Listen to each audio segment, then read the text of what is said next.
So here we are with Ben Atkinson, who is currently wearing a very fetching red University of Lincoln hoodie. We're As matching. am I. Yes, we are matching. I'm really Wasn't pleased. intentional, No. I assure you. No, well, I'm glad you did, though. I feel pretty happy about that. I think it looks great as well. Thanks. Yeah, no, that means a lot coming from the epitome of fashion, aka Pip. So yeah, that's cool. So yeah, we start with the basic questions. Ben, who are you and why are you here? I'm Ben Atkinson, as you've already said, first year media production student here at Lincoln, and I am here to talk about my books. Yeah, and you've recently published your second book. So tell us a little bit about that. Okay, my second novel is called Walking on Cinders, and it's based a little way in the future, at the end of a war, and you can presume that to be the Third World War, and there's 3 soldiers from the United Army. There's 2 armies in the war, the United and the Reformed Army, and it follows their battles in the very tail end of the war, alongside the Force's sweetheart, which is a modern version of Vera Lynn, called Miss Marmalade. Okay, so is this world that it's set in sort of something that's completely come out of your head, and is it something you're thinking of writing about again? Well, no. In a way it has, because I like to write in the future, because you don't have this sort of commitment to having to get things exactly right. You can make a few things up. But I did a lot of studying of history at A-level and through my own interests, and sort of World War I and II history, and so picked a lot of that. So if you read it, you'll find a lot of elements that you kind of think, oh, this is like World War II, and it is in a way, but I've set it in the future so that I can make my own adjustments, and it wouldn't have to fit into anything, sort of thing. Okay, yeah. This is your second book. How was the first one received? What was that about? My first book was called The Kraken's Curse, and obviously I was a lot younger then, so I don't think I didn't know as much about the world and how you do things and everything else. You were 16. And exactly. And I just set up to sort of start writing and see where it took me. And I actually got some funding from my school, which led me to setting up a publishing company. And sort of that project gave me the idea to start this second book and to actually set myself a target of selling 1,000 copies. And how are you going to sell these 1,000 copies? What's the... Walking on Cinders, 1,000 copies. We've got online marketing, we've got a YouTube, Facebook, Twitter. We're mainly hitting it through social media, and we've had a lot of interest from American publishing magazines who've tweeted about our work, getting followers on that. I've been talking to some authors that I know that I admire who've given me positive feedback as well. So mainly it's just hitting it through social media at first, and then going out to book clubs and things like that.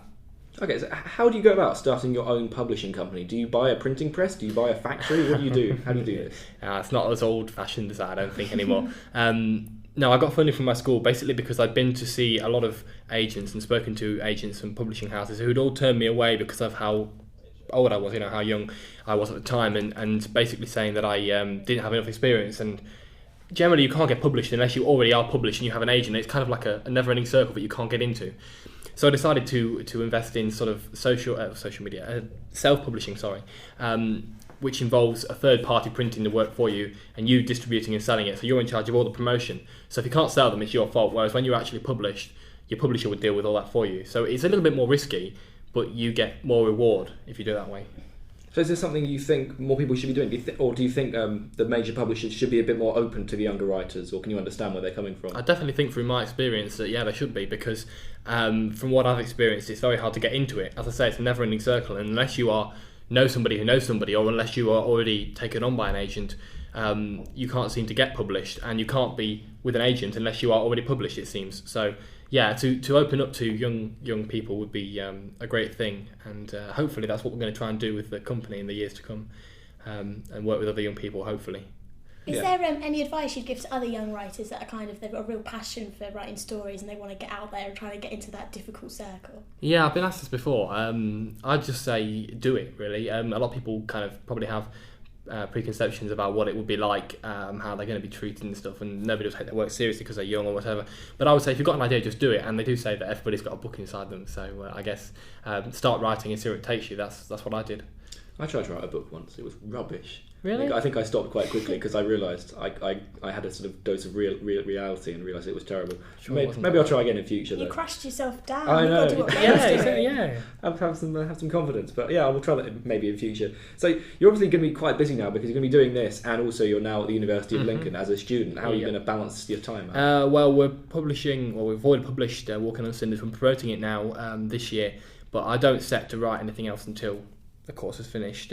My intention is to get this promoted, try and sell 1,000 copies in year one, which is taking us up to end of 2011, and then the view is to try and get some sort of publishing contract at some point, and continue writing after I finish university degree here, I think. Okay, so would you make that your main source of income, or would you sort of have it as a side project? I don't know. I'm not sure. I was talking to friends recently, and I said there's a couple of ways you can go with this. I'd love to be like a writer who makes ad hoc films on the side and is all sort of freelance. But I'm not sure really. I'm not sure. It depends where the 1,000 Books to Sell project really takes me, I guess. Okay, so where can people find your books to buy them? They can find out more on our website and blog, which is www.walkingoncinders.com. That's the official website. It gives you a little bit of background to things you won't know from the book and character profiles and such. And if you actually purchase a copy, which you can only do from that website at the moment, unless you see me out and about at events and stuff, you get a free downloadable certificate, which is your unique record of having bought a copy, because there's only 1,000 copies printed, obviously, with your number on it and everything else, and your name goes on all of our publicity with a list of the people who've bought the 1,000 copies. So. Limited edition. Okay, very good. Yep. Lovely. And I was just going to say, what kind of readers do you think would be interested in your books? Like, are there other authors that are similar to your work? I don't know. I don't know to say who I think I'm similar to, because the people that I read are kind of like really, really amazing people in my eyes. People like Robert Harris, who went to the same school that I went to, and things like that, and Chris DeLacy and different people who are really, really, really great. But I would say give it a try, I would say. I don't really like to set it into a certain age group or genre or anything like that. Just give it a try. I've had a lot of people, different ages, say that they like it, so that kind of said to me, I don't really know. Yeah. Okay, that sounds really interesting then. So I might even get myself a copy if I go to walkingoncinders.com. That's the one. Okie doke, well, Ben Atkinson, thank you very much for coming in and talking to us. Thank you very much. Cheers. And good luck with selling 1,000 copies. Thank you very much.